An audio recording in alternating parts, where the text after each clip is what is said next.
যার মুচকি হাসিতে মাতুয়ারা নেট জগৎ। জানেন কি সে কে? যে মুচকি হাসিতে ঘায়েল করেছেন নেটিজেনদের, তিনি হলেন পিয়া জান্নাতুল। এমন ভাবে সাংবাদিকরা রিপোর্ট করে যে ব্যারিস্টার সুমন বন্ধুর বউকে শাড়ি দিলেন, বোঝা যায় বন্ধুর বউর সাথে আমার সম্পর্ক। ব্যারিস্টার ও সংসদ সদস্য সৈয়দ সাইদুল হক সুমনের পেছনে দাঁড়িয়ে মুখ চেপে হাসি দিয়ে আলোচনায় পিয়া জান্নাতুল। একধারে তিনি মডেল, অভিনেত্রী ও আইনজীবী। সম্প্রতি সৈয়দ সাইদুল হক সুমনের বিভিন্ন ইস্যুতে গণমাধ্যমে কথা বলছিলেন। সহকর্মী হিসেবে পাশে ছিলেন এই আইনজীবী পিয়া। সেখানে তার মুচকি হাসিতে ঘায়েল হয়েছে নেটিজেনরা।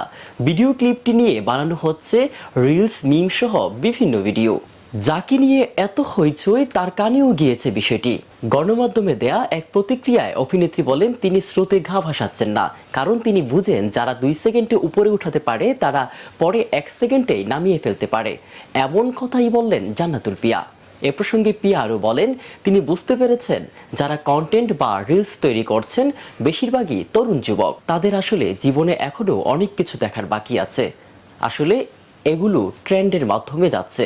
যখন যে ট্রেন্ড আসে সেটাকেই অনুসরণ করে, এটাতে দোষের কিছু দেখছেন না তিনি। উল্লেখ্য, পিয়া জান্নাতুল 2007 সালে মিস বাংলাদেশ খেতাব অর্জন করেন।